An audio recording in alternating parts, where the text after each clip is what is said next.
Ciao Claudia, tutto bene, grazie. Spero anche tu, spero anche Francesco. Allora, l'altro giorno sono andata all'appartamento, finalmente sono state trovate queste chiavi, quindi io oggi procederò.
Hello. Here we are. Okay.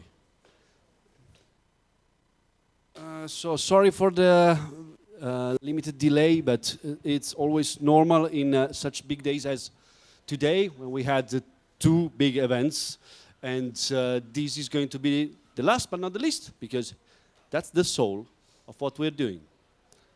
Today, as Federated Innovation, we have presented the perspective related to the future of health and the city of the future. Two topics that are actually at the core of our mission and are actually linked by sustainability. Sustainability considered in an economic, environmental, and social way.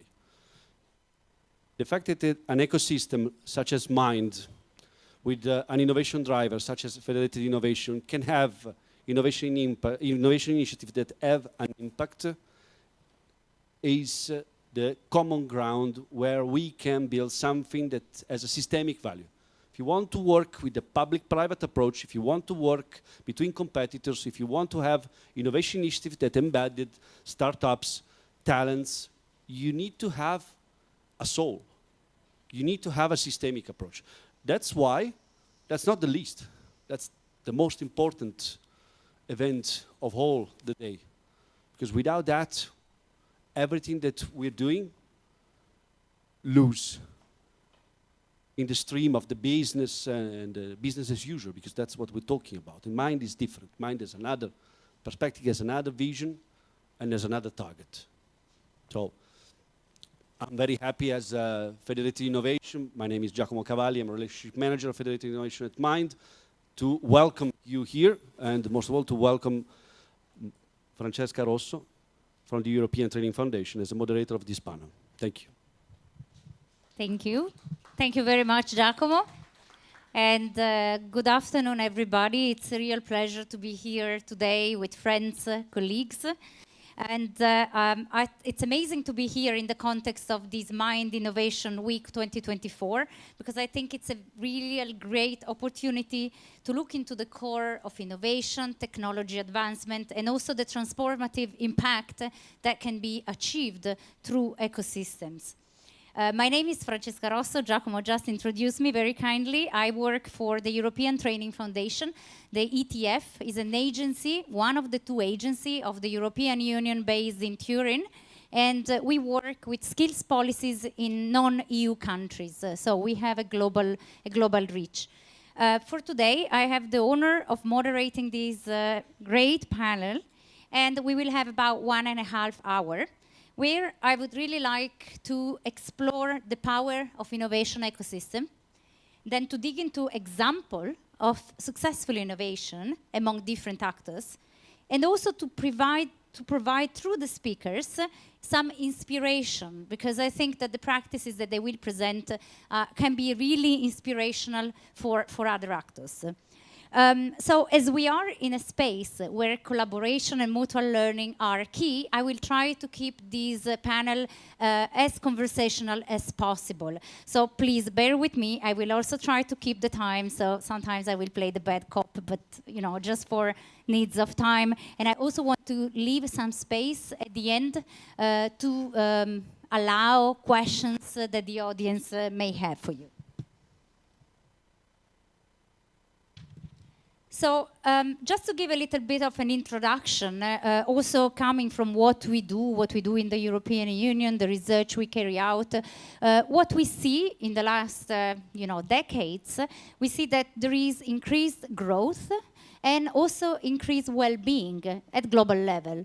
However, unfortunately, what we are also observing is that the disparities in the society are becoming bigger. And that's particularly evident after the COVID-19. Instead of reducing the gap between countries and between population, these divisions are becoming bigger and bigger. And there are risks in the future, but also opportunities. And we are here today to show that through collective action, through partnership, these opportunities can be really taken, can really be grasped. And of course, business leaders are a very important part of the equation. I work for government, I work for the European Union, but what we see is that governments alone cannot take the challenge. They cannot solve a complex situation. So they need business leaders, they need startups, they need universities, they need civil society, they need other types of organization. And this ecosystem of actors can really try to make a difference.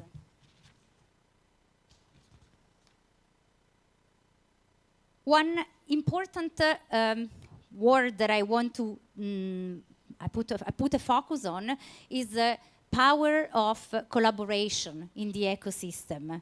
There is a potential for impact to grow exponentially when you work with other actors, which are diverse. It's a bit like in nature. In nature, you have species which are more resilient because they are diverse. And in ecosystem, it works exactly in the same way. And I'm happy today that we really have partners from many different organizations that can bring you some examples.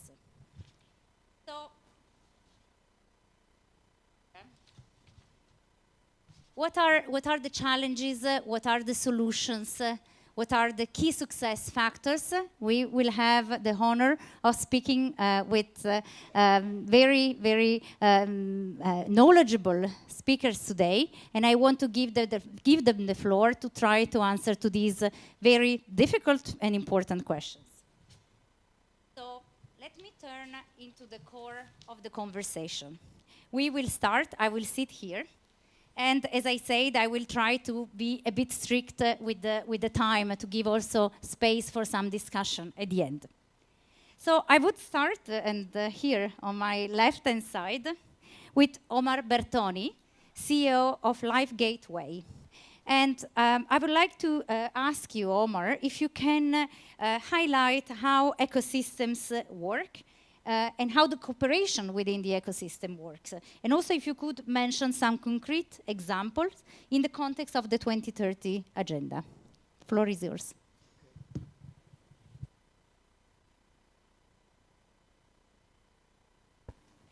Better? Okay. Yeah, sorry. First of all, thank you. It's a pleasure to be here. And I'd like to start with the title of this workshop, that is Innovating with Intention. And I think that is really nice title for a workshop, because make me wonder about the word intention. And first of all, intention, it's not only awareness of what we are doing, but what is the purpose that we want to, that we have in mind for our future, for all the project of innovation that we are doing, we are developing, we are projecting. So I think that is a really nice way to start talking about the title. I'm the CEO of Life Gateway. It's the branch arm of LifeGate Group. In Italy, embodies the people, planet, and profit bottom line. So it started 23 years ago. And with a community of 5 million people that are really interesting in terms of sustainability. So basically, it's something that we are projecting. So we believe that the future embody this triple bottom line, and all the program and all the activity in terms of open innovation that we try to think, develop, and design are related to this topic. You talk about the power of collaboration, and also a few examples that you like to have as, how to say, inspiration, and as also a way to confront with all the other panelists. So, first of all, we are trying to build the biggest startup native ecosystem.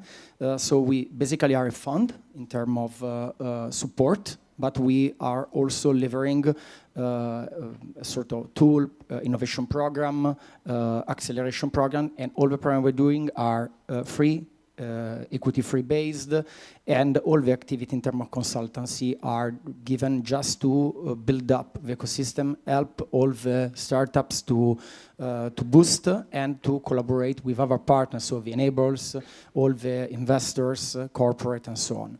And I think the cooperation is one of the key words that we have here, because it's really difficult when we have a lack of capital and a few problems just to generate new idea and bring them to market and to exit or success. And when we think about the ROI, so the return of investment, we also think about the ROI in terms of return on innovation. So basically, it's something that a lateral approach and not only economical based. We launched a couple of months ago an interesting program that is Women in Action, and this word in action for us is really important in terms of concreteness, and it's one of our first program in terms of acceleration that is totally free and equity-free based, dedicated to female entrepreneurship, not only startup but also students and also new entrepreneurial. And it was quite a success, so we are really happy about, and we are already thinking about the second batch. It's really interesting to think to something that could be aligned to the fifth SDGs, so basically the female gap, gender gap. And it's really hard to try to design and project all this kind of stuff. And obviously, when you are not doing for business, so when you're doing for business, it's a totally different thing. You have resources, you fundraise, and you do everything. But when you want to support by yourself this kind of program, you need a ton of partners, a ton of players that can help you out. And this is part of what we are trying to do. So sharing all our ideas, sharing part of our community, trying to engage the startup throughout also the contents and so on. And doing something good, first of all, something impactful. We are doing the same thing with a couple of other programs. We are launching one in action in the vertical of agri-tech, and the same thing in City of Action that is on smart cities. So it's part also of the week that we are having here. And we are always looking for partners, supporters, and people that could join us in terms of purpose and help out to design a brand new future that is sustainable by design. So I think that is. Thank you. Thanks, Omar. And I think you even saved 1 minute, so you can use it after. I will keep track. Thank you very much for that. But this gave me a perfect, link to the next speaker, Kathryn Walsh, Executive Director, Innovation and Enterprise of UCL. And what you said, Omar, I mean, it's very, very interesting because it's linked to also the role of skills, like what education authorities can do. Sorry.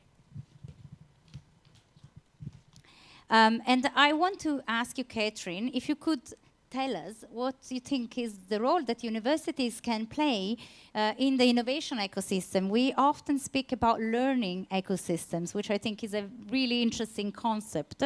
And if you could bring some example, for instance, some example of how UCL interacts with ecosystem in its Bloomsbury and Satford, please share with us your experience. Thank you. Okay, is this working okay? Great, okay, thank you. So thanks for the invitation to speak here today. Just a little bit about University College London. Sometimes people get confused. We call ourselves UCL and people think we're somewhere in Los Angeles. We're in the centre of London. We have around about 250 buildings in the Bloomsbury area, so it's a very diffuse university that is very sort of permeable. We have around about 50,000 students. Around about half of them are international, so that gives us a real sort of that real diversity of student population, which I personally really value. We have, as well as the educational role, we do huge volumes of research. So our research income is around about 600 million UK pounds, not a long way off the euro exchange rate at the moment. And roughly half of that is in clinical medicine. So really want to talk about the two ecosystems that we actually find ourselves in. As you say, we're in Bloomsbury, where we are currently setting up to celebrate our 200-year anniversary, which is fantastic. Lots of history, lots of sort of legacy in that space. And we've got some of that sort of cultural, historical sort of capital in that space. So we've got the British Museum down the road. We've got the British Library, which is now in a nice, shiny new building, but it hasn't moved very far. We've also got hospitals, and of course, given that our strong clinical medicine research base, then hospitals are critically important as part of our ecosystem. And many of our staff have joint appointments, which for those of us that have to handle the IP policy is something of a nightmare, but it is actually very powerful in terms of driving that innovation from the laboratory to the clinic. We've always got the clinicians who understand the real world problems on hand. It's also a very mixed area. We've got the University of the Arts, St Martin's, on our doorstep. You heard a little bit about I think, about some of this infrastructure, the Knowledge Quarter earlier from Jodie. We've then got institutes which are sort of collaborative between a number of organisations. So we're founder members of the CRIC and the Turin Institute, particularly focused around sort of life sciences, deep tech. And we're actually finding in that area that the private sector is actually crowding in quite a lot in terms of investment in real estate. And a lot of that seems to be predicated on wanting to build life sciences innovation space. And some of those players are very sophisticated. Some of them are really not terribly sophisticated and don't quite understand what it is that the life sciences innovation space might do. So we end up with a range of conversations about business models that are based on, we probably have out of the university, a dozen spin-outs a year, but that's something short of a business model to populate a whole innovation centre. So it's got to be much more something that is of an ecosystem. So that's really a historical site that's grown fairly organically. The other site where we've just opened a couple of new very large buildings, and we should have about 5,000 students, is the Stratford site where we had the 2012 Olympics, and very much our occupation there has been part, along with other universities, and we've got Loughborough University represented in the audience, as part of that sort of legacy of the Olympic movement and the sort of great 2012 games that we had. But it takes time to really build up as an effective ecosystem. And it's different sorts of activities that are clustering in the ecosystem there. We're seeing the East Bank. We're seeing clusters of arts organisations there. And it's a very different sort of demographic, the people that can afford to live in that area as well. So, we've got organisations in the East Bank like Sadler's Wells, sort of dance company and so on. So we've got to think about how we interact with neighbours like that. Then if I sort of address your part of the question about, I've described the ecosystems, but how are we part of them apart from our physical presence? And I mean, obviously the skills piece is very important, and it's a bit that a lot of people understand about universities. So, we populate the hospitals with doctors, so that's a big training piece there. We generate large numbers of computer scientists that are in great demand. Our computer science department is vast and smaller than so bigger than some of the smaller universities in the UK. It's a really large area with huge demand for the graduates. We also, because we have the research base, we do an awful lot in terms of venture creation as well. So, and we've had particular successes at UCL in cell and gene therapies, including 5 IPOs. So that's a very successful area. But it's only a really small tip of the iceberg of how we engage with the world outside academia. It gets a lot of political attention in the UK at the moment. We've been reviewed many times on our venture creation, spin-out sort of capabilities, and there's a lot of political attention. But there's a huge amount more work in terms of how we engage with ecosystems in what I'd more broadly call knowledge exchange, where we very much recognise that working with an ecosystem is a two-way flow, that we learn as much from working with other people as we, as they gain from us, if not more. And in the UK, we've had this sort of transition of the language. It used to be, I think, when I sort of entered the field, and that's sort of showing my age, but we could talk about knowledge transfer, which very much had this sort of vision of the professor sort of doling out knowledge in sort of, to a grateful world outside academia. And then, so I think we also convene. We use our sort of neutral positioning to build networks in areas that we think are important. And we also deliver quite a lot of government programs in things like business support. So, for example, within my team, I have about 15 people who support high growth businesses, helping them in things like IP strategy, but also helping them to link. We actually have somebody in that team who specifically links people to ecosystems. So there's a vast range of ways in which we interact with that ecosystem. Thank you. Thanks a lot, Kathryn. That's very interesting. And as I said in the beginning, education, research, skills, it's a topic which is very dear to us. And what is incredible with skills education and the work we do, that it's really horizontal. And, it touches, businesses, it touches startups, governments, as you have rightly mentioned. So I think it's quite important in the whole discussion we will have today. So let me pass now to the next speaker, Mr. Anders Nilsson, who is Berkeley Skydeck Europe Milano Program Executive, Cariplo Factory.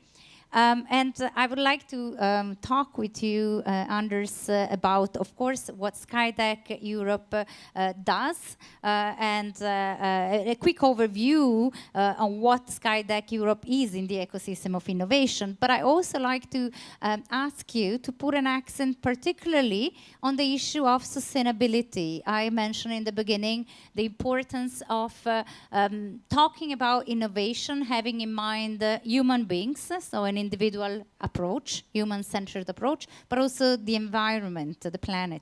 So can you also give us some examples of startups that have participated in the program that more directly have an impact on sustainability?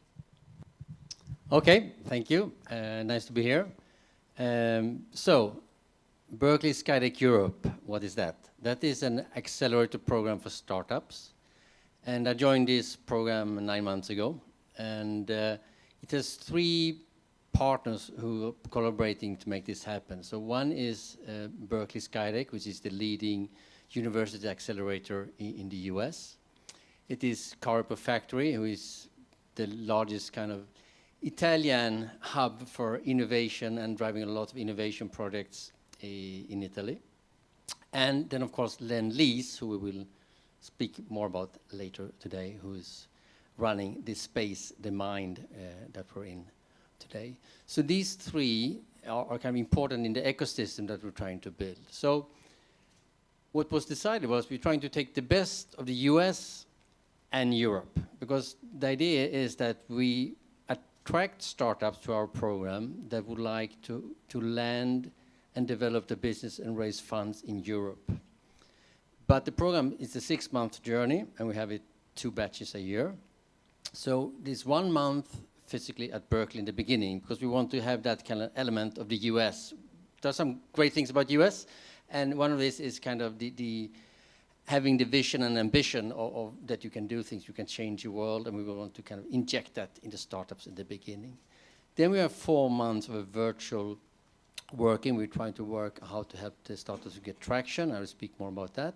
And then at the end, we land in Europe, here at MIND in Milan, where we're focusing on raising funds in investments. That's kind of the life cycle. So in the ecosystem of innovation, I've noticed we get a lot of attention and interest of Berkeley Skydeck Europe. And I did anticipate that, because it's a fairly small program. We have like 10 startups in every batch, so we're not going to change the world in terms of numbers. But I think what's a bit unique with this program is both the kind of US-Europe approach, but it's also about this ecosystem, and that's why it's very interesting to be here at MIND, that in order to help these startups, of course, to grow and scale, it's important with the corporate ecosystem and the network.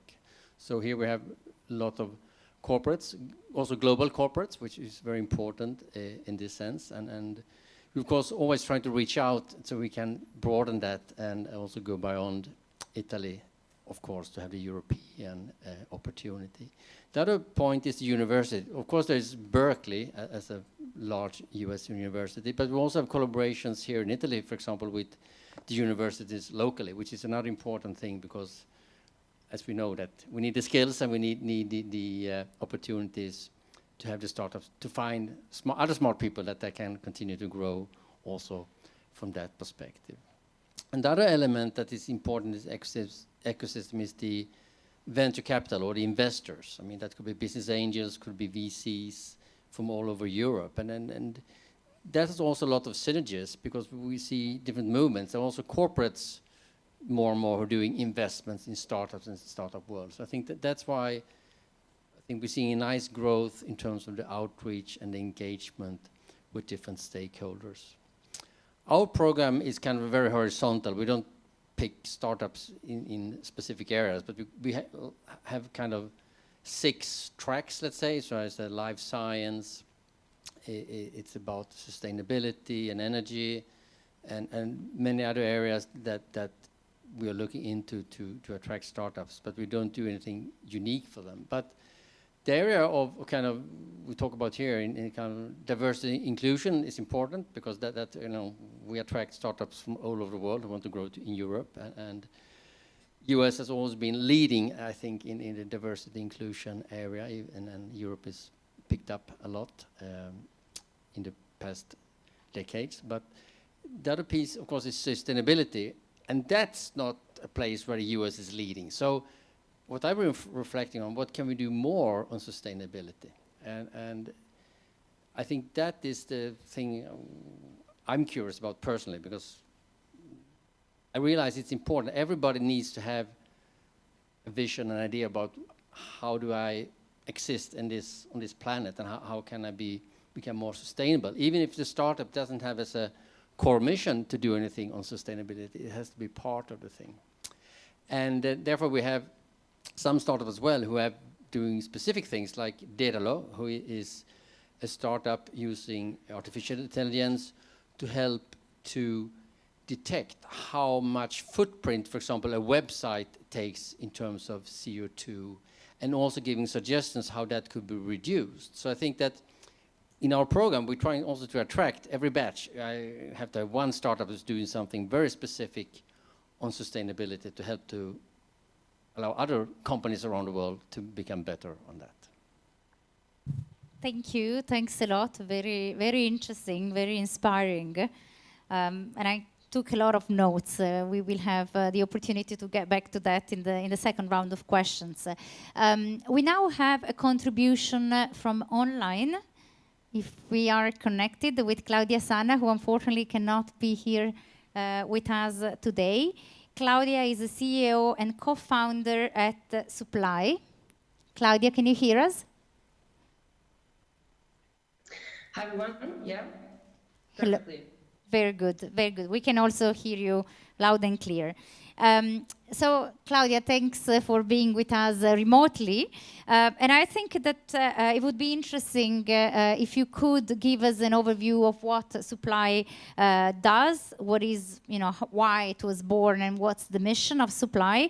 And in particular, reflect on what Anders just mentioned a couple of minutes ago, the part on sustainability. So how Supply is a sustainable reality and what impact it can have on achieving also the 2030 goals. Sure, thank you very much for inviting me and for your question. So Supply was definitely born with a vision to revolutionize supply chain management in a sustainable way. So our mission is to empower businesses with the cutting-edge AI-powered solutions that optimize procurement processes, so reducing food waste and enhancing collaboration in the food and beverage industry, particularly today. So we want to be more than just a company, a tech platform, so we aim to be a catalyst for positive change in the supply chain operation, let's say. But what exactly is Supply? It's an AI-driven platform that enhances collaboration between buyers and suppliers in a unique environment where they can manage contracts, order documents, and communicate within the smart chat integrated. So they can receive also personalized suggestions on how to be more sustainable. They can personalize order flow related to their supply chain and procurement activities. So what's related to sustainability for us, it's in 2 key points, let's say. It all starts with the smart chat where they can track all the changes they made related to delivery dates, price history, and so on. So having all the data they need directly there. And this is super important because the European Commission is now forcing companies to track and monitor this data to reach net zero goal and corporate social responsibility record, right? So these are important information that now companies are not tracking at all. So for example, they have a lot of performance reports related to all the other departments, but it usually lacks this kind of performance for the procurement activities and performance. So companies will be progressively, let's say, obliged to track and monitor this information to provide their corporate social responsibility reports. And what we are doing is that we are tracking all this information and make it clear to and align with the standard as the GRI 204 and the, let's say, parallel in Europe, that is the European Standard Reporting Sustainability, that is kind of the baseline to set up like all this information and to require ESG certification.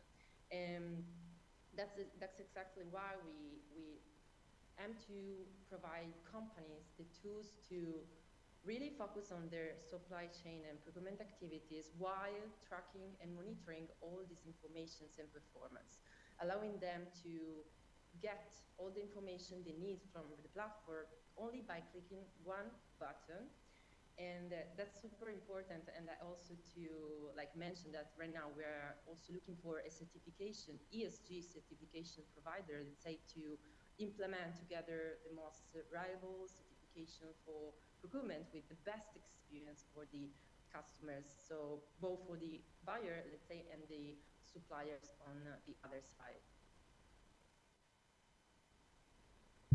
Thank you. Thanks a lot. And also thank you for mentioning the initiatives of the European Commission on corporate social responsibility. Extremely important to save the environment, to have an impact on sustainability, but also for human rights and labor, like workers' rights. So that's a very important initiative taken at the EU level. And yeah, we will have more time afterwards to talk about sustainability and concrete side, let's say, of sustainability in companies. I think one thing that I take from your like short introduction, Claudia, is also one reflection about the importance also to support companies, because greening and, you know, like the green transition cannot become a burden for companies, or I mean, it needs to remain on, I mean, within some limits. And many people here are, you know, working for startups or company, and they can later on also share with us their reflection. At the same time, it cannot hamper the rights of the most vulnerable people in the society, which means that the solution, like the one you have just presented, are very important to reduce this burden, these effects on companies and vulnerable groups. So thank you so much, Claudia. Thank you. And this gives me the opportunity to pass the floor to our next speaker, Stefano Minini, Project Director of Land Lease. We are a bit at your home here somehow, you know, with big banners. Don't tell my wife, I mean, that's more my workplace, but yes. Well, we feel it a bit.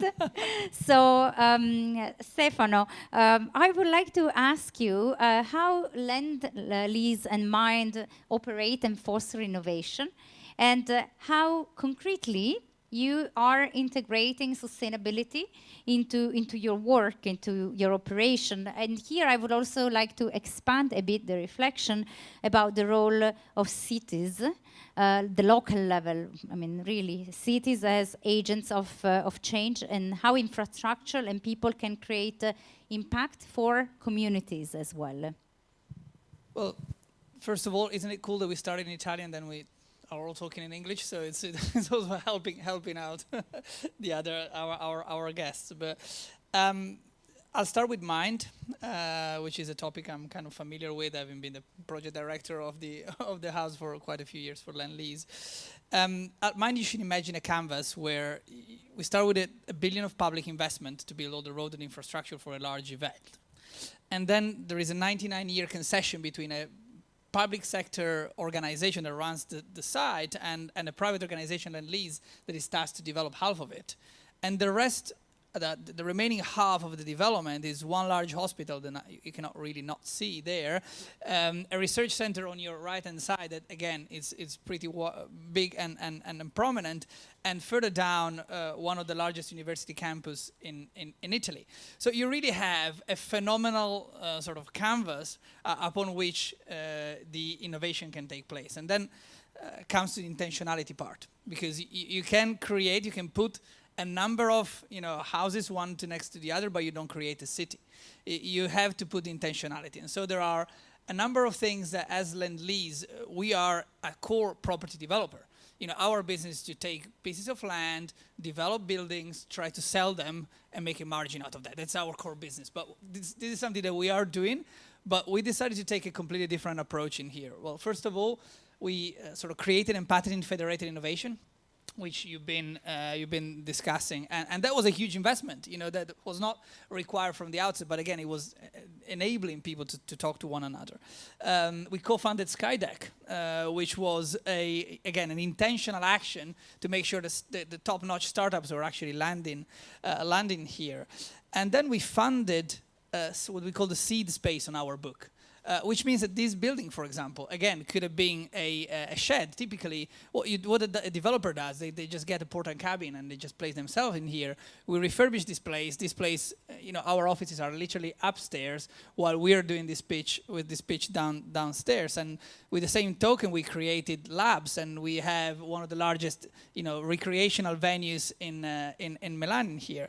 And we foster the opportunity for dozens of startups to actually become our first clients. If you walk into the Hive, there are 2 rooms, one of which is painted with a photocatalytic paint, and that creates a different air quality.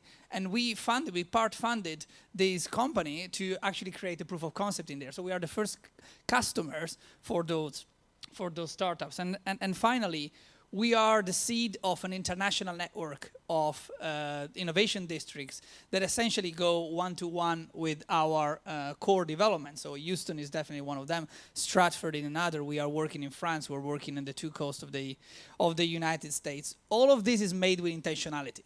You cannot just do it and say, I'm trying to build some building and I'm doing that on the side. That is core to our work. And now, you started with a very sort of abstract canvas of public investment, but now in the same mile, you have the entrepreneur in suit and tie that is coming there to speak with a government official. You have the art student that is actually financing a painting from the 14th century. You have, the startup with an idea and 3 laptops. You have the researchers with a dog. And I'm not saying, things that happen every day at lunch.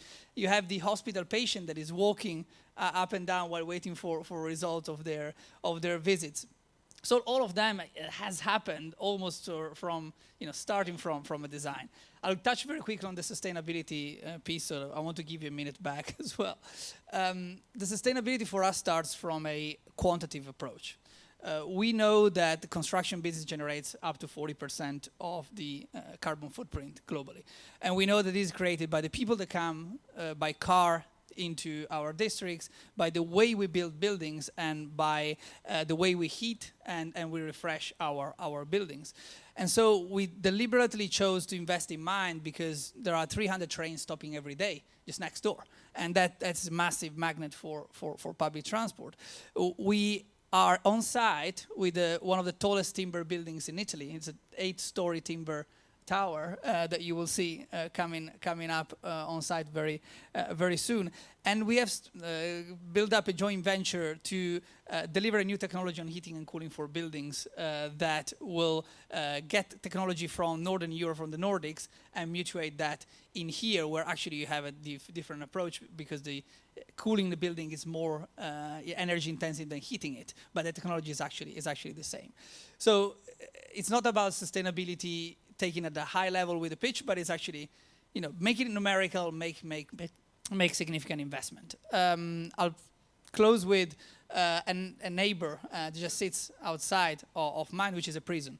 You know, typically it's a disaster for any developer. You know, you don't want a prison next to you because, you know, people perceive it as a prison. Actually, we flipped the script and we are talking to the prison, and throughout the past 6 years, we always had somebody in our staff and somebody in our supply chain that is actually spending time in prison and spending sometimes in our offices as a way to do an alternative sort of prison time. So that's how we do social impact, again, in practical terms with our people. So it's a canvas, but with reality and intentionality.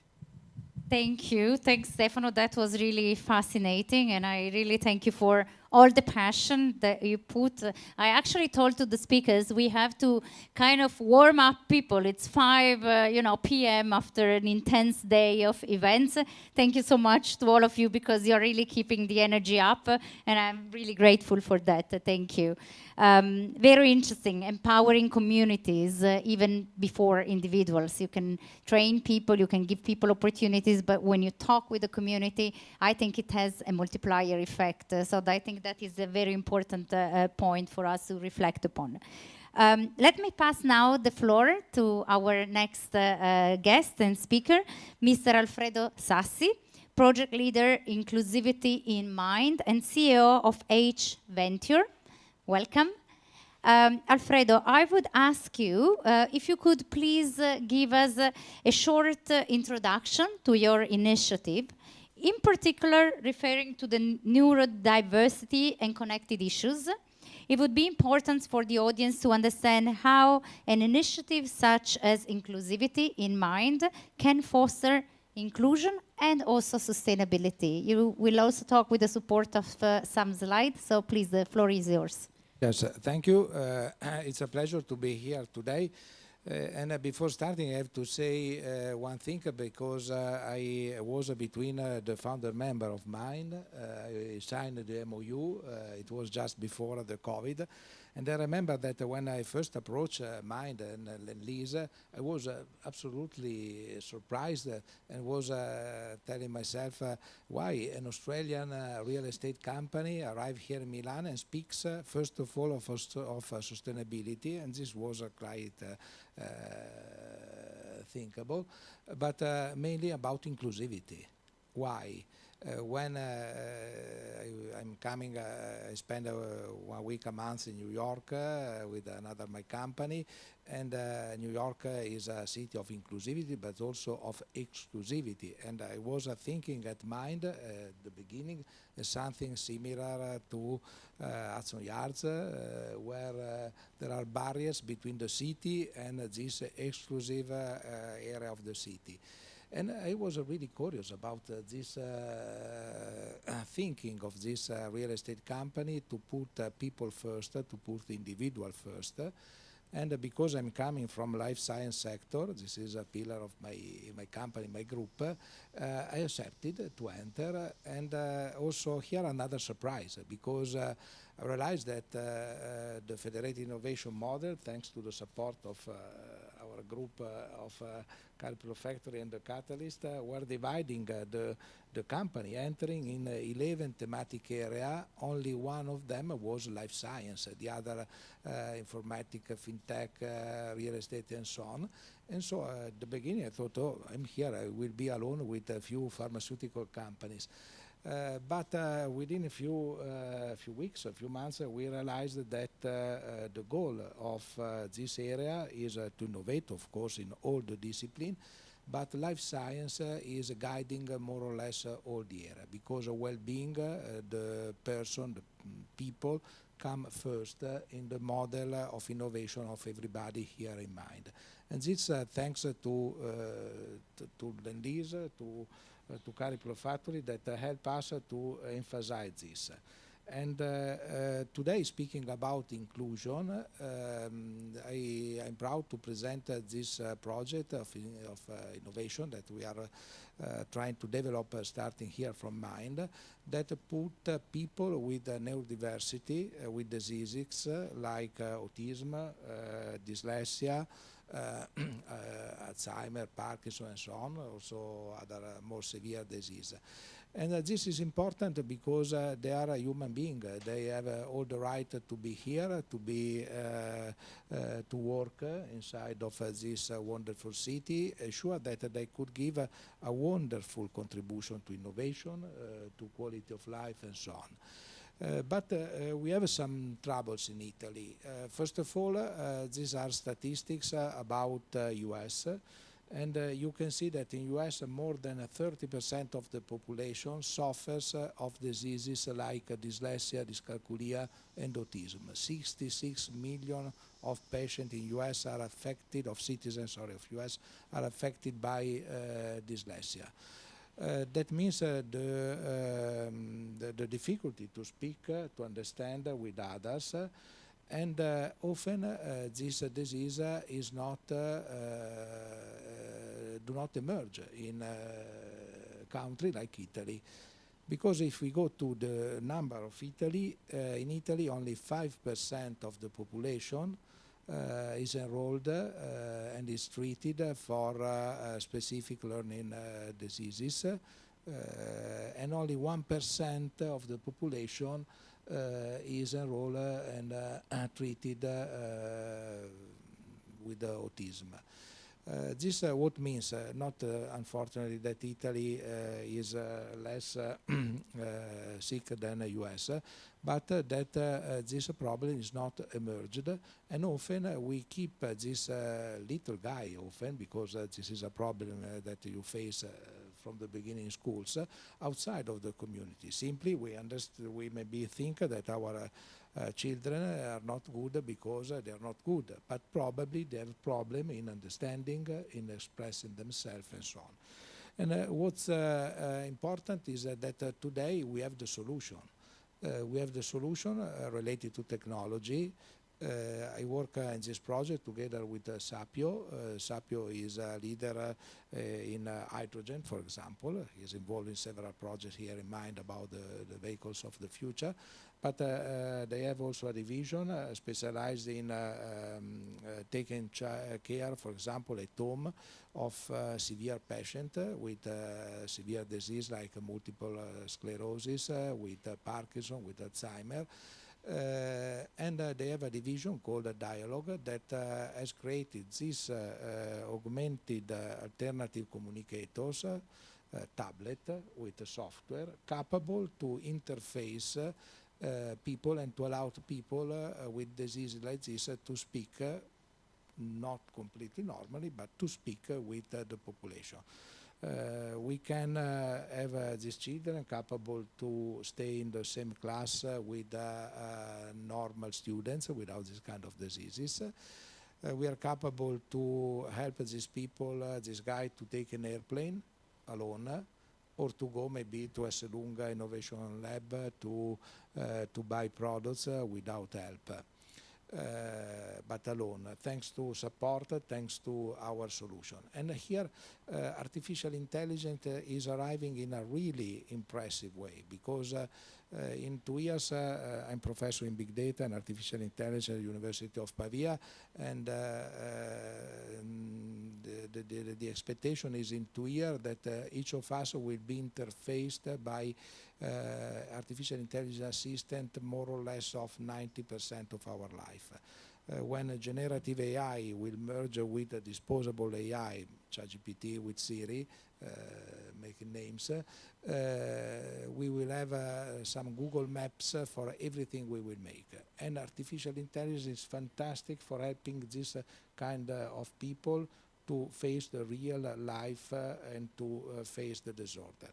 So our role here is, first of all, to raise awareness, so to make students, and especially their family, with the help of professors, to understand that there is a disease, to educate about how to treat, how to interact, and to supply solutions that allows to this guy to work in this direction. And here in MIND we have a fantastic ecosystem. As Miniti was saying before, we have a digital room of the future, Episcopia Corner, where we are working. We hope to insert our system to allow also to children like this with neurological disease to interact. We have art. Art is a fantastic way to create, to put down barriers against neurodiversity. And so it's really easy here to try to experiment and to give solution to people like this. And this all because of these two words that enlisted us when they arrived here, inclusivity and sustainability. That are two really, really important words for innovation. Thank you. Thanks a lot, Alfredo. It was really fascinating. And this made me think of one question that we receive all the time we work with countries which are outside of the EU, countries which are normally in development or in transition. And they are really fearing artificial intelligence because they already have scarcity of jobs, and they ask us whether AI will destroy the very few jobs which exist. And of course, no one can really say. If you see reports, you see some that give terrible numbers. But what I think is really important that you just mentioned in your example is the capacity of technology and artificial intelligence to augment capabilities and augment jobs. There was a recent report from the World Economic Forum published just a few months ago that really made the classification of jobs, those that can disappear because of AI, those that will not be replaced because they are more creative or with a human touch, personal relationships and so on. And then there is a large part which are the jobs that can be augmented, same as with capabilities as you were mentioning. If I can rapidly sure. add one thing that I say to my university student at the first lesson is that artificial intelligence is like the book in the medieval age. At that time, books were considered a threat for the humanity. Someone burned the books at that period. But if we don't use book, if you don't jump on the shoulder of something else that has already studies, research, and so on, we will be really poor as humankind. And artificial intelligence is the same, it's a tool. So it's not a threat, it's a tool, it depends on the use. If you make a misuse of artificial intelligence, this will be dangerous, but if you make a good use, this could be fantastic for the future of humanity. Thank you. That's really fascinating. Please. As the solution for making to emerge this problem of neurological disease, because we have found a fantastic startup here in MIND. That is another occasion of cross-pollination here in MIND. But I don't want to anticipate. Yes, thank you. Thank you. Really interesting. Thanks so much. But you give me an asset to pass directly to our next speaker, Francesco Trovato, co-founder and CEO of Paperbox, Inclusivity in Mind. So please, Alfredo, building on what Alfredo just mentioned, could you please help us understand more how technology can play a role in ecosystems, innovation, and also, of course, on social inclusion and sustainability. Please tell us also if you have developed specific solutions based on technology. Thank you. Thank you. Thank you all for being here, and thank you for the invitation for all of you and for Alfredo for sure. What we think as Paperbox is that there are many specific issues and challenges that people around the world have to face, and those are very different and depends on people, depends on individuals. Every individual, when we talk about neurodiversity, for example, have specific needs. Needs driven by the fact that they are not different or sick. They just have a different way of, in our specific case with learning disorder, of learning. So what we think is that in order to approach these kind of challenges and support people in having equal opportunities from day zero of their life, no? Starting with schools, starting the learning path, it's important to really provide them. Can you? Okay, better. It's important to really provide them the right understanding of themselves. What we are doing is something very, very specific. We are building a video game that is capable to early identify the risk of developing specific learning disorders. Basically, right now, to receive a diagnosis of dyslexia, for example, you need to be actually able to read, to test it as a skill. But the point is that today, as Alfredo was highlighting before, the rate of underdiagnosis is so strong in Italy. We have a very small comprehension of the issue, and this is mainly driven by the current path of identification.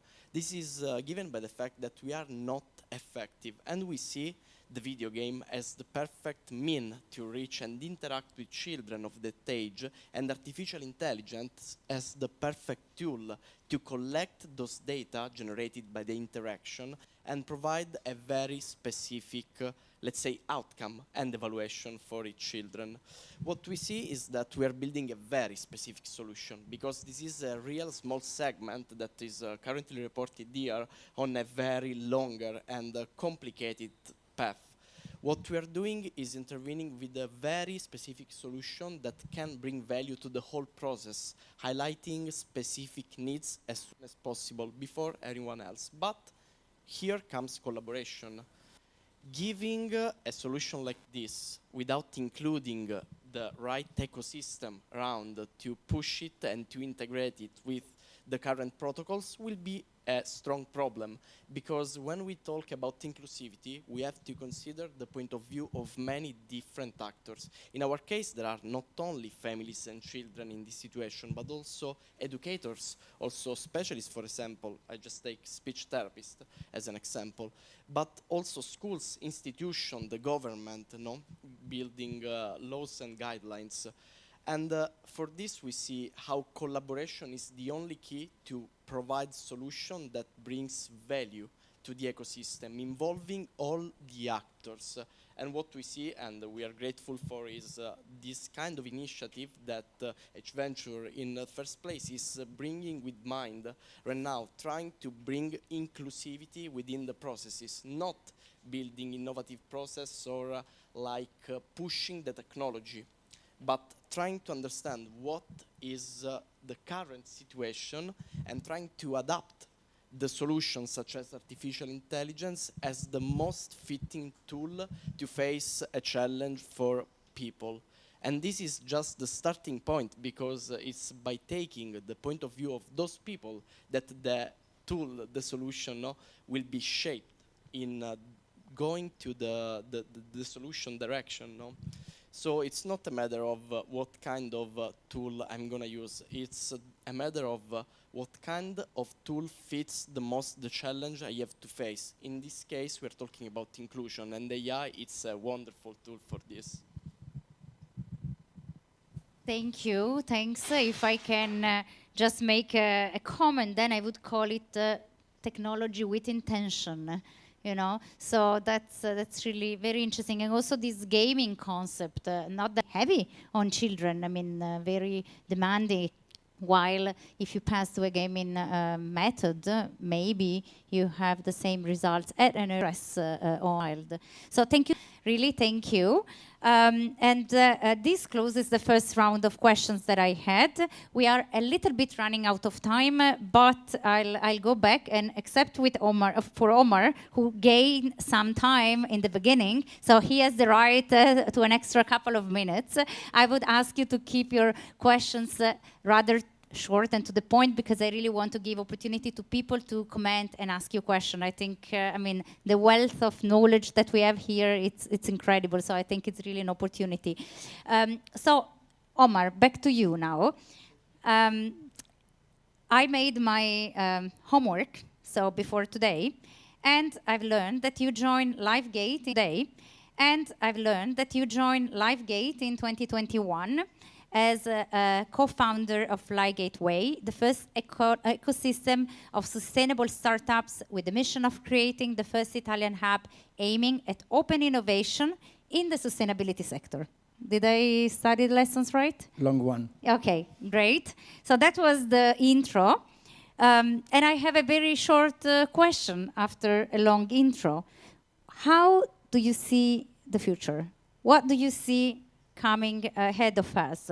How do you think that ecosystems will evolve in the future? and Not I have easy, to eh? save time, right? Okay, so it's quite complex. It's really wide question, so it's really difficult to reply in a synthetic way. So maybe I try only to highlight a few key points, and also part of the discussion, because I think that all the panelists here already highlights a few interesting things related to AI, related to inclusivity, related to the program that are a good example of cooperation between partners, MIND, Berkeley, and so on. The future for us embodies sustainability. The group started more than 23 years ago talking about this theme. When we are talking about technology, first of all, I was one of the skeptical one at the beginning, so the one that burned books. But right now we think and we see a huge opportunity, and the huge opportunity are related in terms of investment, optimization, and also to look everything from a different perspective. So talking about funds, maybe because we're talking about his startup, open innovation, and so on, we already in our organization embody a few tools just to optimize work, analysis on startup, on the deck, and everything that's already at disposal. So nothing, how to say, brand new, but super useful to optimize timing, and also to have a proper support in terms of lean organization to evaluate the opportunities. But besides that, for us, it's crucial in terms of D&I and also agritech that have a fundamental component that is technology-based and AI-based. And we are looking for example, really interesting. Another one, the AI with the device that set price in terms of the date of caducity of the food. And so these are short examples that could help us to understand how could technology embrace sustainability and also really deliver proper project that could be interesting in a term of shareholder or stakeholder of his startup. And I see here a lot of enthusiasm, and we are really enthusiastic of what we do. I think that we are really lucky because we saw a ton of innovation, a ton of things that are really interesting. And when we look at the future, we think that we really have to push toward that direction where we try to cooperate all together, just to understand how we can provide a better future. And in terms of study, we always talk about foresighting the futures at the plural, because we have to mix and match a few components and variables just to understand which are the main path to follow. But surely AI, it's part of the next years and the future.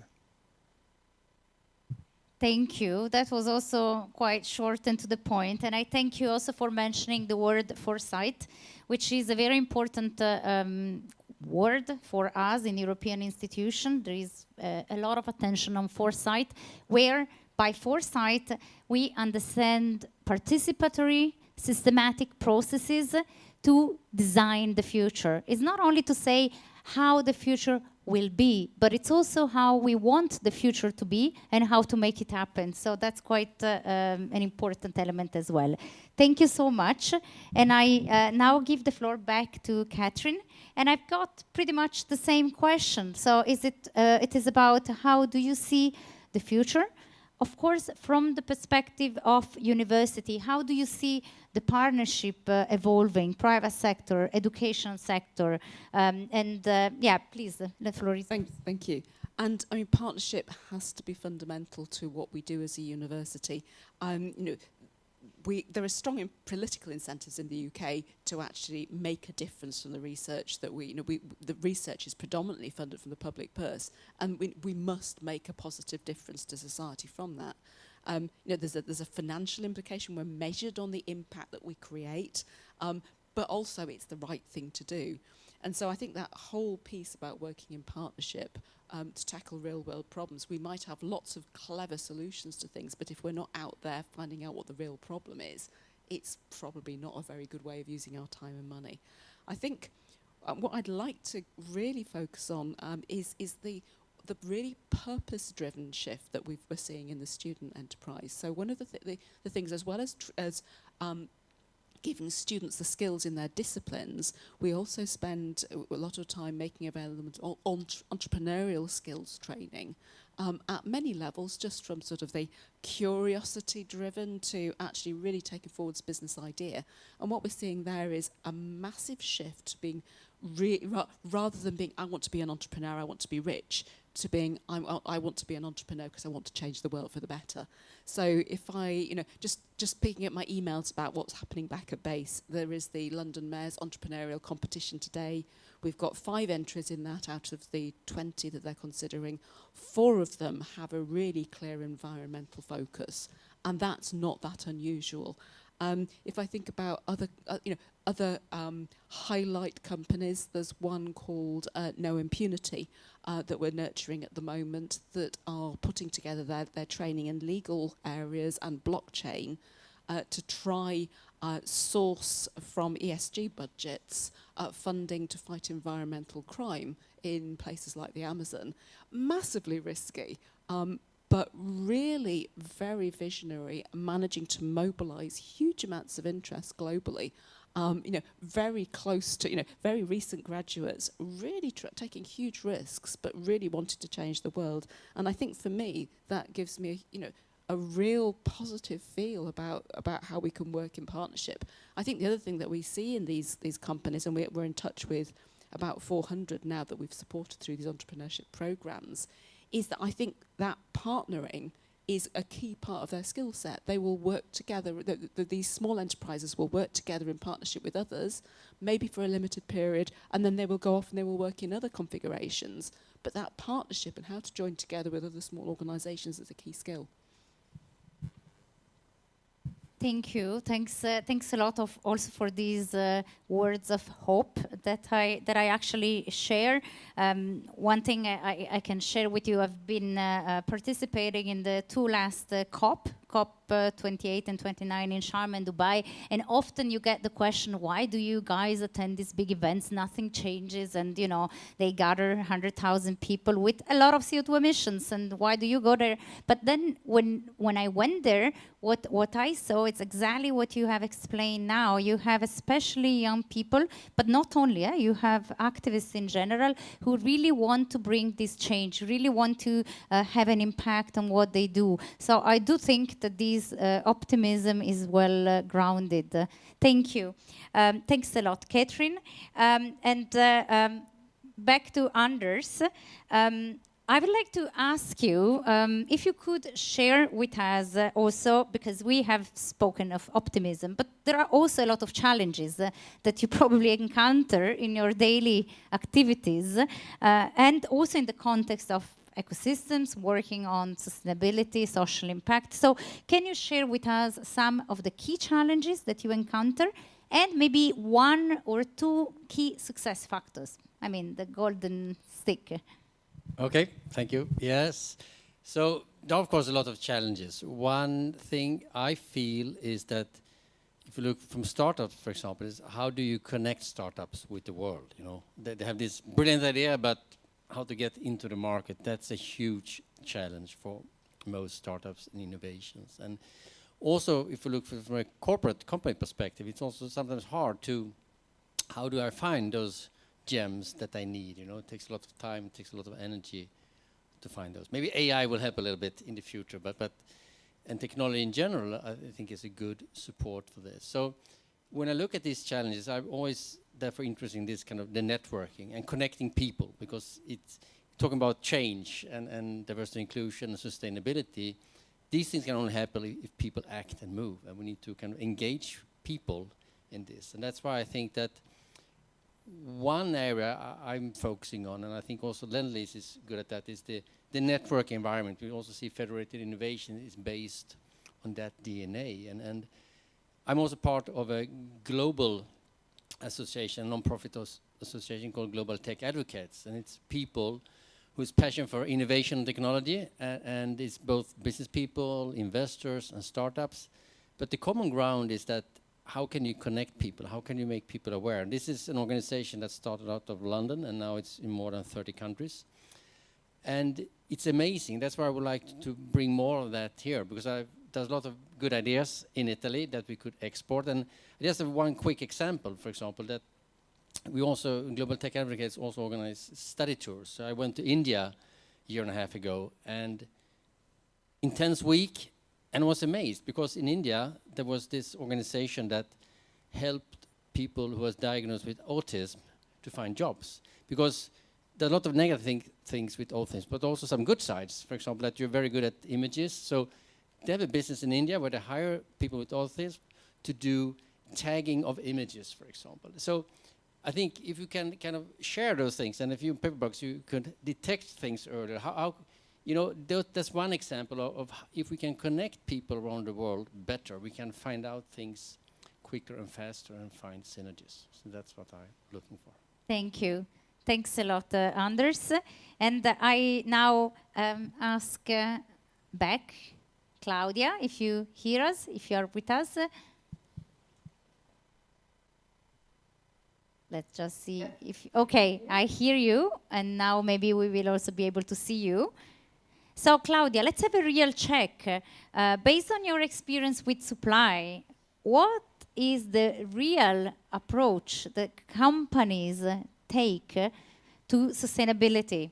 Do they really want to be sustainable, or is it just a bit of a surface thing? And how can we change mindsets? That's a very great question, Francesca. So we spent, let's say, the last 10 months interviewing sales managers, supply chain managers, CEOs, quality managers, and research and developmental papers. And I was kind of surprised, let's say, when asking what companies were doing in terms of sustainability and ESG certification. Because the most common feedback was actually, I don't know, the marketing department is in charge of it, right? So their point was, I need to provide my customers the information that I'm sustainable. And the most important thing was actually to deliver this message to the customer. I really didn't got many information regarding how they were sustainable, which was and which are their sustainable practices, let's say. And also, what I noticed so far is that there are very few people that are covering the role of, let's say, corporate social responsibility manager, ESG manager, or maybe head of value chain that actually is covering and highlighting the value of their supply chain and value chain as well in the companies.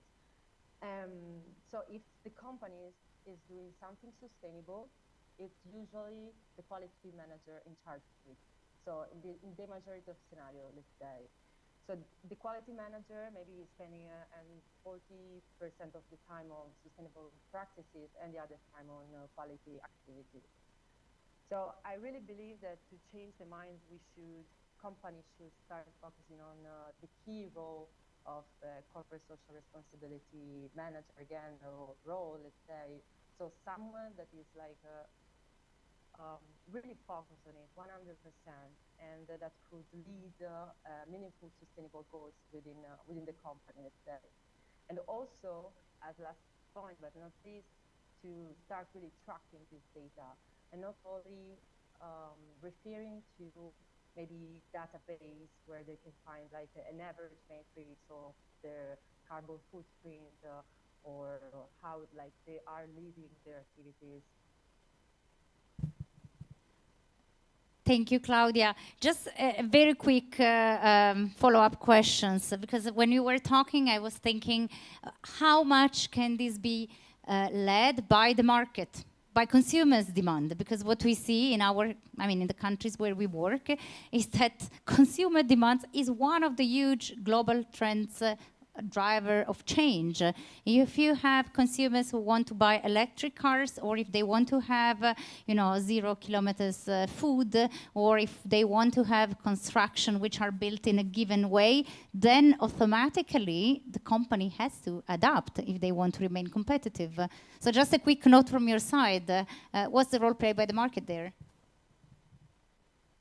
absolutely. Like the consumer is the, let's say, key figure in that change, of course, in the energy industry and also in the food and beverage industry, as we see so far. So, for example, just let's think about the new score in which also France is doing a is having, let's say, a key role in terms of ABCD. So what's like the score of this food?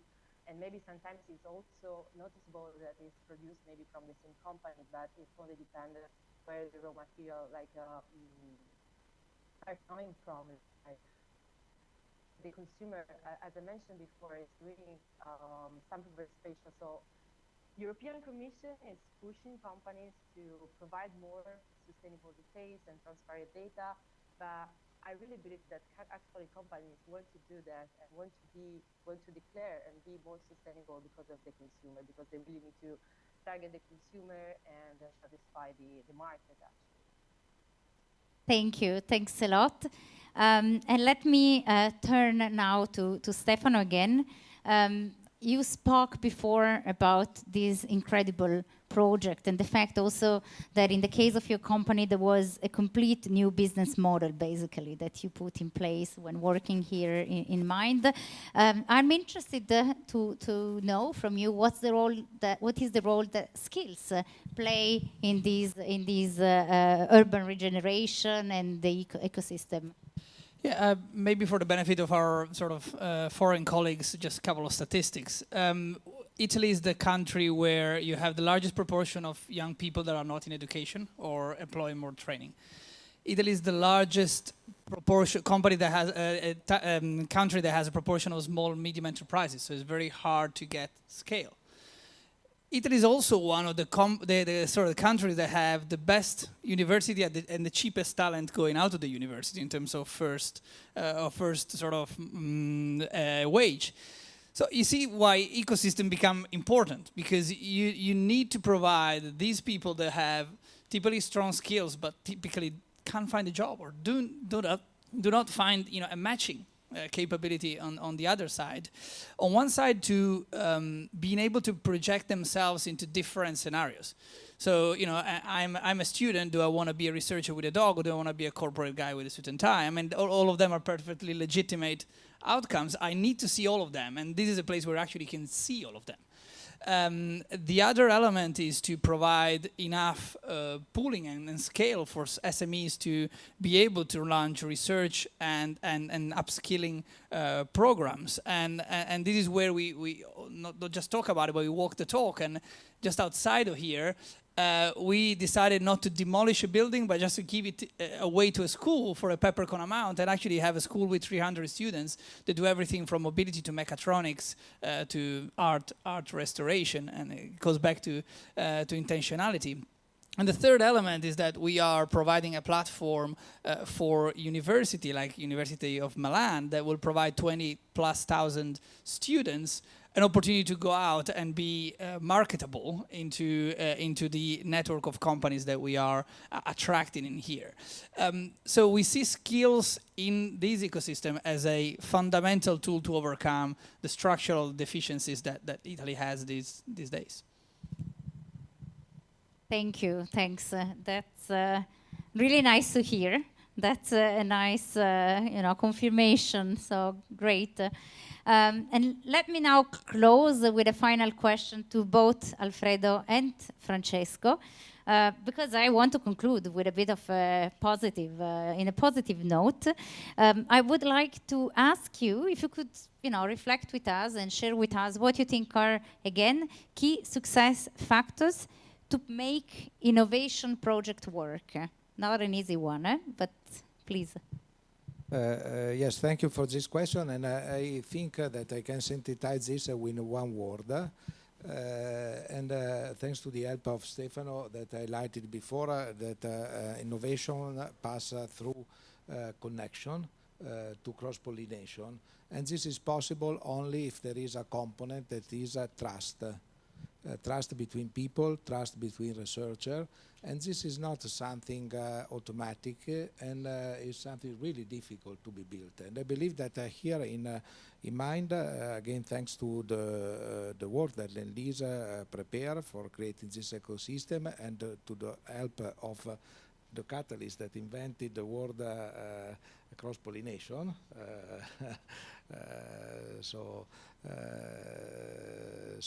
this could really create trust. I'm passionate of modern art, and New York is the roller coaster of modern art. And I remember there is an art gallery that I like a lot that is called Art House. Passionate also about digital modern art. And I remember an exhibition where they examine with artificial intelligence the use of the word trust from the beginning of the writing until nowadays. And they proved with a digital, fantastic, immersive exhibition that when the word trust was used the most, in that period there was a good period of success, of economy, of improvement. When the word trust has been used less during the years, there was a recession and so on. So trust probably is the best word that we can use as key factor for the success and the innovation. And especially if we speak about this ecosystem, where there are public anchors related to healthcare, hospital, research center, and so on, STEM university areas and so on. I work with data, and when we speak about data in healthcare, if you don't trust in who is collecting your data and how they are using your data, it's really difficult to collect data. And data, thanks to technology, innovation, could change really in a good our life if we work in a trustful environment like MIND is becoming. Thank you. Thanks, Alfredo. Francesco, sorry. Don't worry. I will try to be more, let's say, I'm an engineer from background, so please understand if I go very straightforward on indicators. I think that there are some key points to consider to understand if there is a successful innovation in the, let's say, inclusivity field, especially in the life science one. And the first one is the clinical or scientific validity on what you're building, because, you know, otherwise it becomes just commercial. It's important to be straightforward and to be totally, let's say, reliable in what you're offering to people and to specialists that will be offering to people. Otherwise, you're just a commercial solution. Here we're talking about impact in the life of people, so it's important to be scientifically backed. And the other one is the human, let's say, centering perception, because we see how technology, how digitalization, how artificial intelligence are great tools for this kind, let's say, of innovation. But at the same time, it's important to start with the definition of putting the, in life science we say patient need, but we'll talk about people's need in the center. So I will say from one side, yeah, the scientifically validation of what you're doing, and from the other one, the positive impact you're having on the people involved. There are indicators for this, but you can check it on Google, I think. Thank you. Thanks a lot. This was really a great panel. Now it's your time. So it's your occasion to ask questions or also share reflections or make comments. So maybe we also have a mic to pass to the floor. Please, not too many, not together. Okay? Yes, please, over there.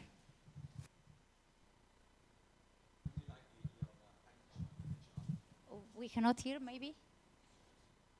Okay, so you can hear me. So I really like the idea of intentionality, but as an engineer too, I really want to understand how do we measure intentionality?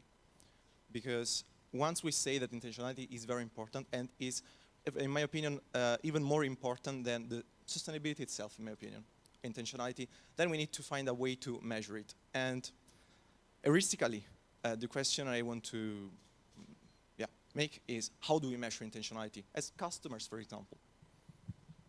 Excellent question. Maybe we gather a couple, 2, 3 comment questions, and then we give you the floor to answer over there.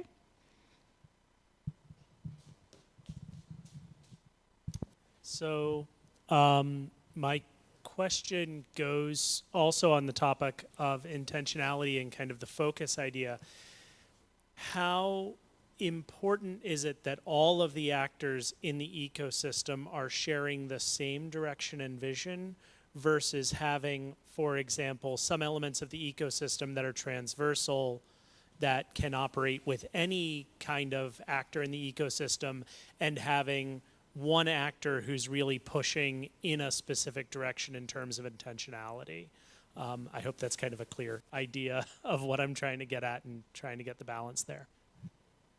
Thank you. And then there was another question here. Thank you. As you're all community builder, we're talking about skills as well.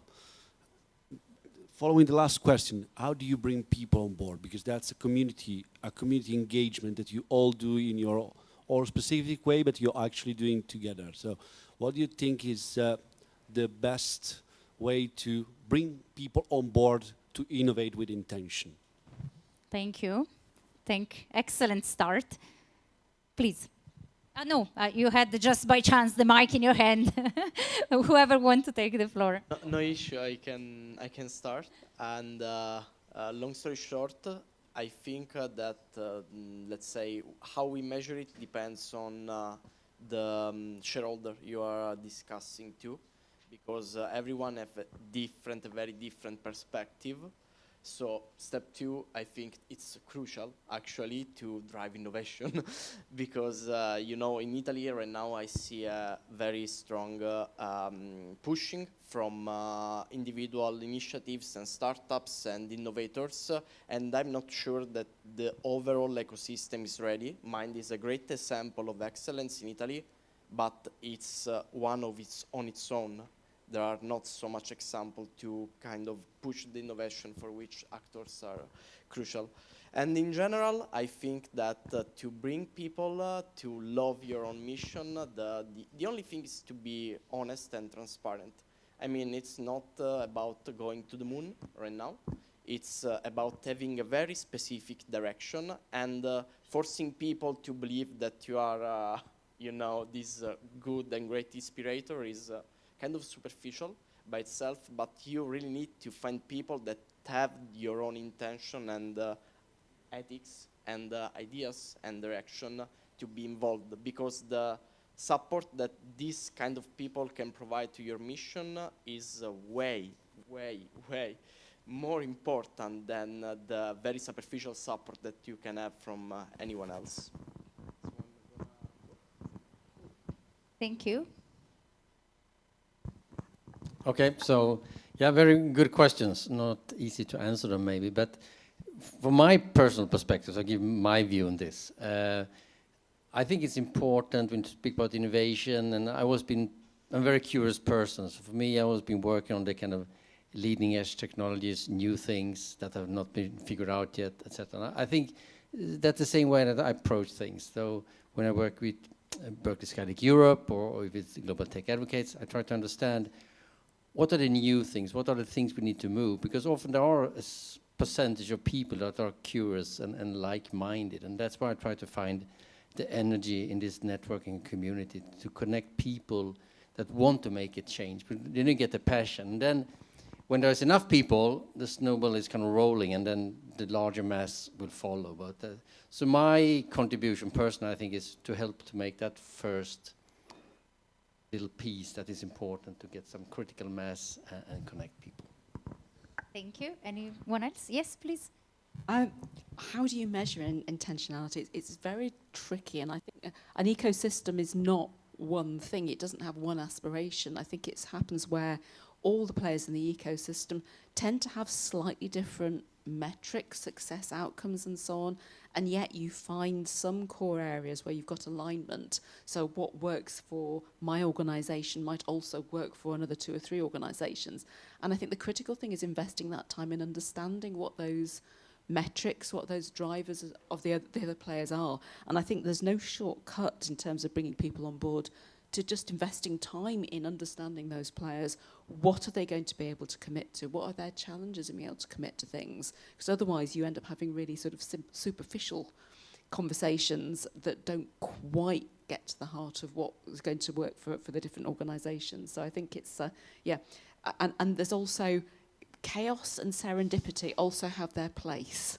I think you've got to allow some space for things to happen. Thanks. Really nice serendipity. The first question is really difficult. I'd like to ask to ChatGPT an answer. For me, it's measured also by the concrete project and aspect that we can do. So how can I measure it? It's really difficult without anything concrete. About the last one, another really interesting one, how to have people on board. It's also a tricky one, but surely vision and purpose are crucial. Concrete aspect too, because without the vision is only an idea. And also transparency. I think that was told that it's really important because everything should be, how to say, really clear, really bold, but also really accessible for everyone. And for the other one, already too difficult, so I'll leave maybe the word to our guest to answer. Anyone else? Or we take more questions from the floor. Please, please. Claudia, sorry, I could not see if she asked for the floor. Thank you. Please, Alfredo. Okay. I believe that until now here we have done a lot of things because imagine that this is a physical space, but there is no room for the 70,000 citizens for the moment. So in 4 years, Federated Innovation has been capable to collect big companies, important companies, to work together to create a trustful environment. And I agree with Giacomo that we need more people on board. Probably the number of the tenants here will be one key factor for measure intentionality in innovating. But there is no infrastructure for the moment. So what we have reached is really exceptional from my point of view, because without nothing, we have a city that is working together, is creating innovation. And so probably we are in the right direction. So the ecosystem that has been created with the 12 thematic area, with the ambassador, with the catalyst, with the possibility to develop cross-pollination on a crossway between the 12 thematic area. For example, I see here a member of the Federated that would like to enter in life science, but they are not in life science. And they apport ideas, innovation. And so I have no recipe different from the one that has been created. We have to believe in it, to go ahead and to be stronger, because I believe that we have the right pillar for creating intentional innovation in the future. Thank you. Please. I offer the concept of adjacencies. So my metric would be you're intentional if you do a core business, but your adjacencies, and so what you do, to co-create your core business and to make sure it thrives in the long term, are actually pointed in the right direction. So there are plenty of companies here, coming back to your tenant example, that do not put their core businesses, but they put their outpost. Bracco is one of them, for example. Bracco has a huge headquarter. They put here their intentional effort to change and to take a step in a different direction because they feel this is probably going to overcome some aspects. Thanks. And last but not least, I think Claudia wanted to intervene from online.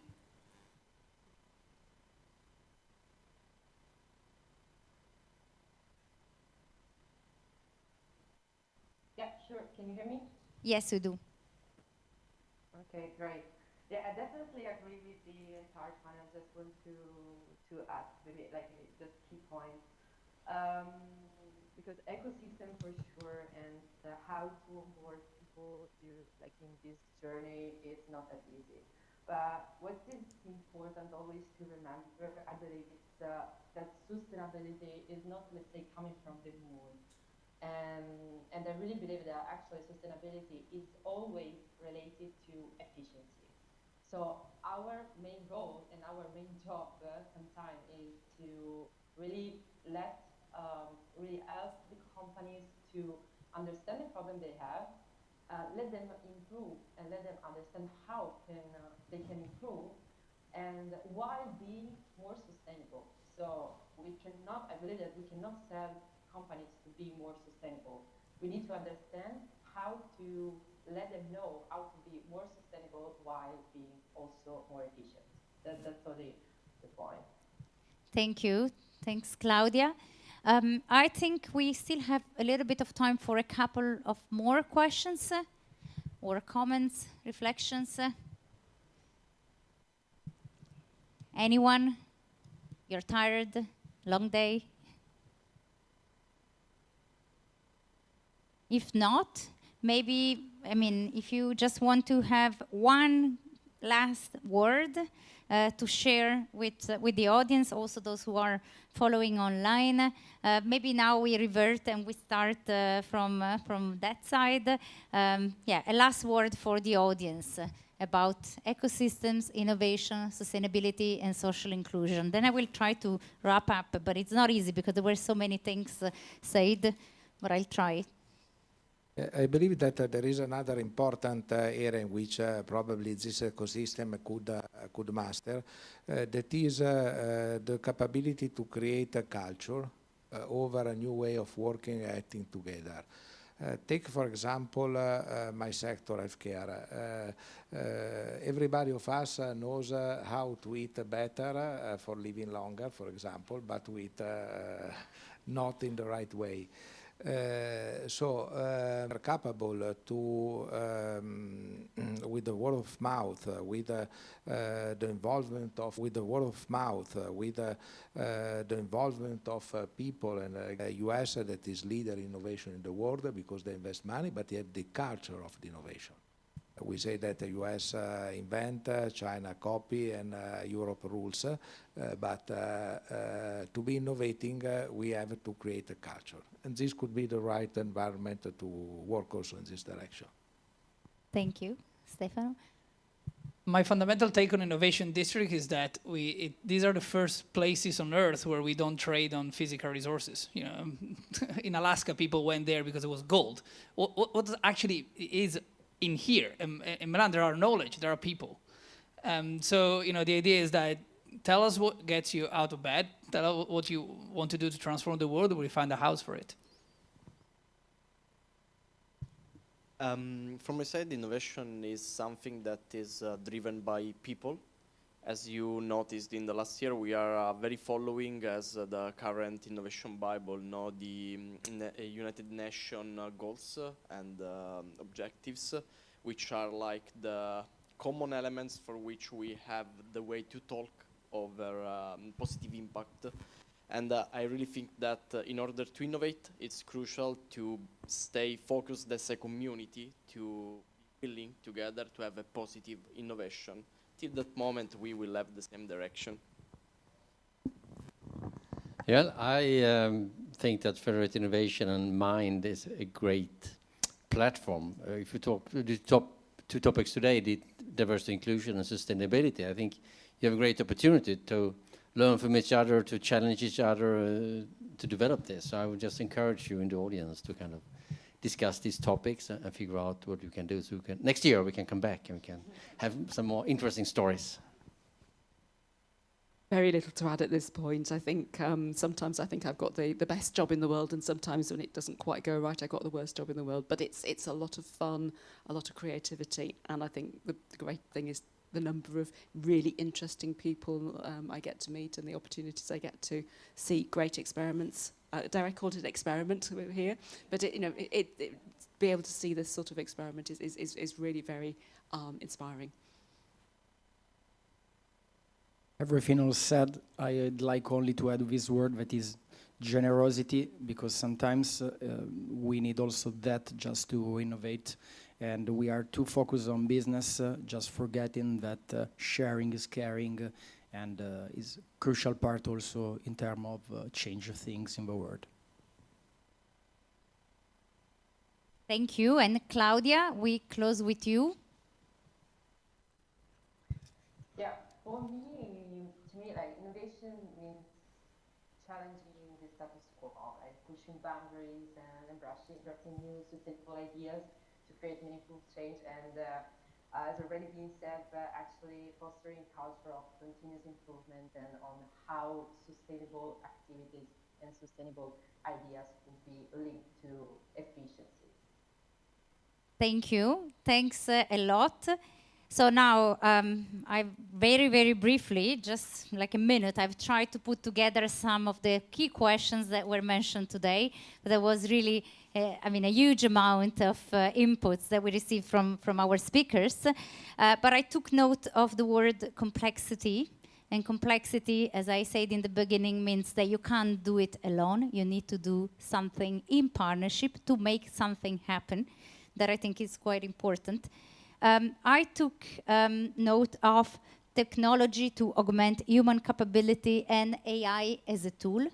I think that's also very interesting. That's something that comes up in every single discussion we are having, especially after ChatGPT came up. But let's not forget the AI was there already like 25 years ago or more. Kasparov was playing chess back in the 90s. Then I took a point on human-centered approach and individual first. That's also something which I think is extremely important also for the place where we are, for all the initiatives that you have been telling. And I'm happy to hear also the perspective of engineers. My husband is an engineer, and I normally say that he says that he functions, he doesn't live. But I think it's really interesting to hear an engineer who says we have to plan and do things and project solutions for people with this individual first approach. Toward the end, instill a culture of innovation. That's really a key aspect. You can put funds, you can make investments, you can build the most beautiful infrastructure, but yet you need people to really make it happen.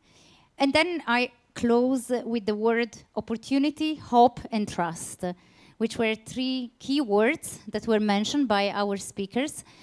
Which I think are a good way to conclude this panel. It gives us a perspective for the future. With this, I would close, and I would ask you to give a big round of applause for our fantastic speakers.